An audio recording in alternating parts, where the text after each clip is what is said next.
Alô, irmãos e irmãs de caminhada. Mais uma vez estamos aqui reunidos, juntamente com as nossas famílias, promovendo o efeito multiplicador da nossa união em oração, com muita confiança no Mestre Jesus e nos seus ensinamentos. Deixem as águas a fluidificar sobre a mesa e relaxem confortavelmente, para que nossas mentes se abram para as inspirações do alto acerca da lição de hoje. Que não nos falte discernimento para interpretar o momento pelo qual estamos passando, reconhecendo que sem fé e esperança não alcançaremos a paz tão sonhada. Que as bênçãos de nosso Deus Criador recaiam sobre nós, fortalecendo-nos e ampliando nossa resiliência no enfrentamento das nossas provações diuturnas. Permitai, Senhor, que humildemente iniciemos a nossa reunião, de sorte que tudo que aqui for dito esteja de acordo com a vossa vontade, que assim seja. A página sorteada de hoje está no capítulo 28 do Evangelho. Muitos os chamados, poucos os escolhidos. Leremos um resumo dos itens 1 e 2, intitulados Parábola do Festim das Bodas. Vamos primeiramente à leitura da passagem bíblica. Disse Jesus: o reino dos céus se assemelha a um rei que, querendo festejar as bodas de seu filho, despachou seus servos a chamar os que tinham sido convidados. Estes, porém, se recusaram a ir. O rei então despachou outros servos com ordem de dizer aos convidados: preparei o meu jantar, mandei matar os meus bois e meus cevados. Tudo está pronto, vinde às bodas. Eles, porém, sem se incomodarem com isso, lá se foram, um para sua casa de campo, outro para o seu negócio. Outros pegaram 2 servos e os mataram, depois de lhes houverem feito ultrajes. Sabendo disso, o rei se tomou de cólera e, mandando contra eles seus exércitos, exterminou os assassinos e lhes queimou a cidade. Então disse a seus servos: o festim das bodas está inteiramente preparado, mas os que para ele foram chamados não eram dignos dele. Ide, pois, às encruzilhadas e chamai todos quantos encontrardes. Os servos saíram pelas ruas e trouxeram todos os que iam encontrando, bons e maus. A sala das bodas se encheu de pessoas que se puseram à mesa. Entrou em seguida o rei e, dando com um homem que não vestia a túnica nupcial, disse-lhe: como entraste aqui sem a túnica nupcial? O homem guardou silêncio. Então disse o rei à sua gente: atai-lhe as mãos e os pés e lançai-o nas trevas exteriores. Aí é que haverá prantos e ranger de dentes, porquanto muitos há chamados, mas poucos os escolhidos. São Mateus, capítulo 22, versículos 1 a 4. Vejamos agora a interpretação do Evangelho sobre essa parábola do Cristo.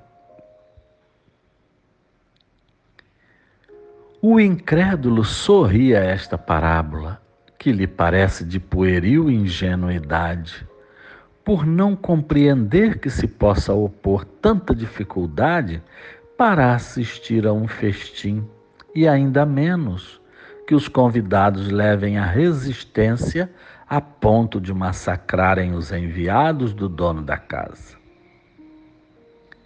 As parábolas são imagens, alegorias, de onde se deve tirar os respectivos envoltórios para ser achado o sentido oculto.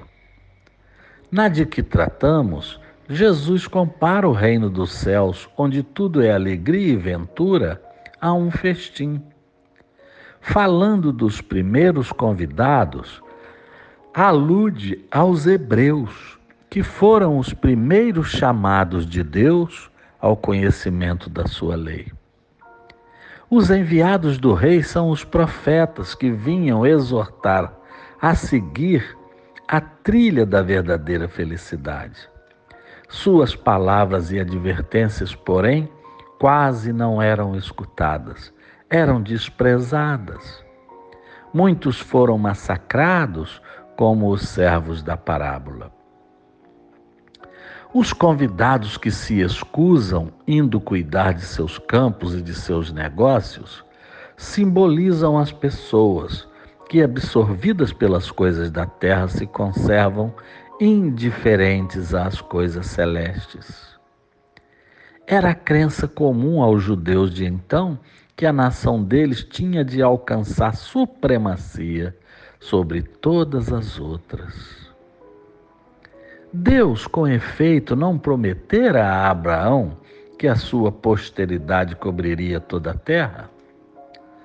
Mas, como sempre, sem atentarem ao fundo, eles acreditavam tratar-se de uma dominação material. Antes da vinda do Cristo, com exceção dos hebreus, todos os povos eram idólatras e politeístas. Os hebreus foram os primeiros a praticar o monoteísmo, e é a eles que Deus transmite a sua lei, primeiramente por via de Moisés, depois por intermédio de Jesus. Foi daquele pequenino foco que partiu a luz destinada a espargir-se pelo mundo inteiro e a dar a Abraão uma posteridade espiritual tão numerosa quanto as estrelas do firmamento. Entretanto, os judeus desprezaram a lei moral para se aferrarem à prática do culto exterior. O mal chegara ao cúmulo. A nação, além de escravizada, era esfacelada pelas facções e dividida pelas seitas. A incredulidade atingira até o santuário. Foi então que apareceu Jesus, enviado para os chamar à observância da lei e para lhes rasgar os horizontes novos da vida futura.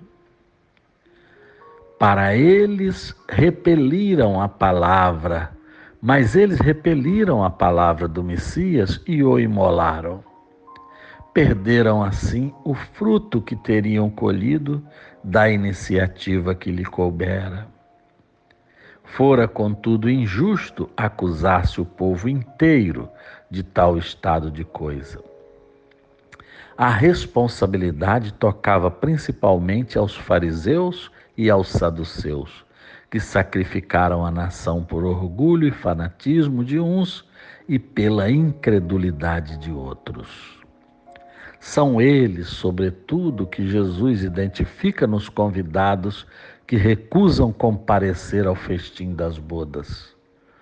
Depois acrescenta: vendo isto, o Senhor mandou convidar a todos os que fossem encontrados nas encruzilhadas, bons e maus. Queria dizer desse modo que a palavra ia ser pregada a todos os povos, pagãos e idólatras, e estes, acolhendo-a, seriam admitidos ao festim, em lugar dos primeiros convidados. Mas não basta a ninguém ser convidado, não basta dizer-se cristão. nem se sentará à mesa para tomar parte no banquete celestial. É preciso, antes de tudo, estar revestido da túnica nupcial, isto é, ter puro o coração e cumprir a lei segundo o Espírito. Ora, a lei toda se contém nestas palavras: fora da caridade não há salvação. Entre todos, porém, que ouvem a palavra divina, poucos são os que a guardam e a aplicam proveitosamente. Assim, poucos se tornam dignos de entrar no reino dos céus. Eis porque disse Jesus: chamados haverá muitos, poucos, no entanto, serão os escolhidos. Após essa linda leitura, passemos ao nosso comentário. Meus queridos companheiros e companheiras, essa interpretação da parábola dos festins, atribuindo aos fariseus e aos saduceus o descumprimento dos aconselhamentos de Jesus, cabem perfeitamente à maioria dos cristãos dos dias atuais, por mais chocante que nos possa parecer à primeira vista.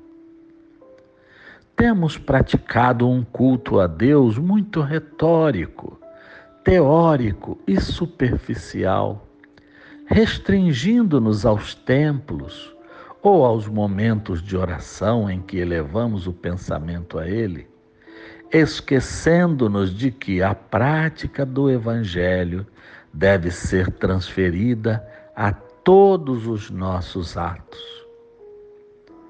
Se os ensinamentos de Jesus não provocam em nós as reflexões que incrementem a nossa melhoria íntima e contínua, de nada está servindo ouvir as suas palavras.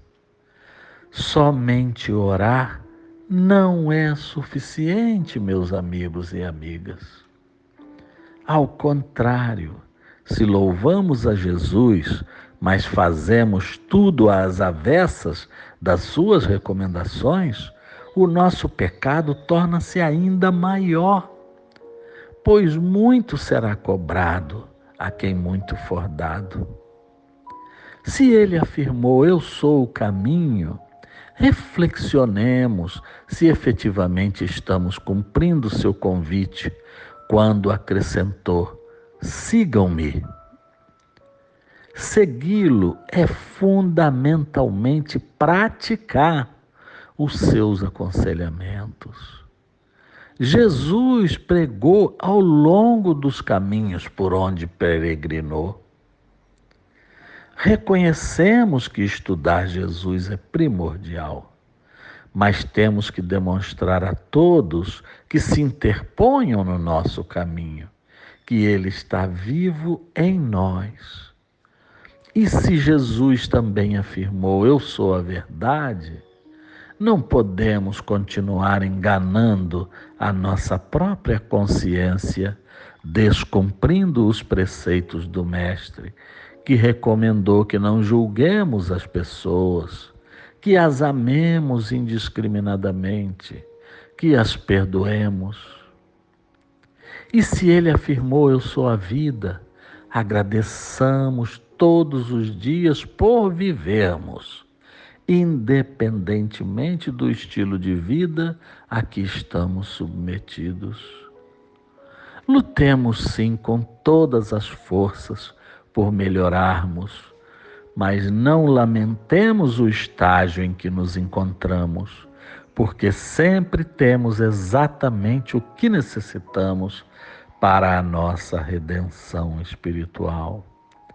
Sem desespero, sem lamúrias, sem desânimo ou revolta. Assim, entenderemos que Ele é o caminho, a verdade e a vida.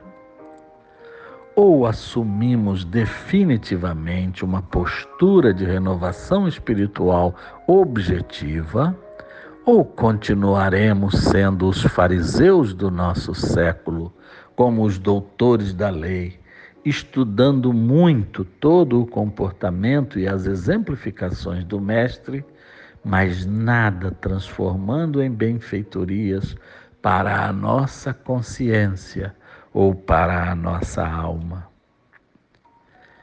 Quanto mais vivenciamos o nosso Mestre Jesus, mais seguros, em paz e felizes nos tornamos. Muita paz. Vamos passar agora à fluidificação das nossas águas. Estendamos as mãos na direção delas. Ó amado Jesus, como estamos felizes ao sentirmos a vossa excelsa presença junto a nós. Mas diante das nossas fraquezas e limitações, ainda precisamos muito implorar pela vossa misericórdia. Por favor, divino amigo, apaziguai os nossos espíritos, abençoai os nossos lares e fluidificai as nossas águas, para que tenhamos o remédio adequado às nossas necessidades de refazimento físico, mental e espiritual. Águas magnetizadas em seu santo nome. Obrigado, meigo Rabi, que assim seja. Chegamos assim ao final da nossa reunião de hoje, com a alma leve e o coração recarregado. Unimo-nos para agradecer a Deus e a Jesus pela dádiva da vida. Senhor, que as vossas bênçãos se estendam a todos os nossos familiares e amigos que não puderam estar conosco nesta oportunidade. Que a vossa luminosa presença tenha calado fundo em nossos corações, dotando-nos de esperança renovadora e de energias para a luta diária. Que a nossa fé esteja consolidada, proporcionando-nos o mérito de uma comunicação fácil com os nossos anjos guardiães e de uma recepção segura da vossa divina misericórdia. Ó Cristo Jesus, imploramos humildemente a vossa permissão para que possamos encerrar a nossa reunião de hoje. Que assim seja. Desfaz-se nesse momento a nossa corrente de amor fraterno. A união é a receita para a nossa redenção. Até o nosso próximo encontro com Jesus.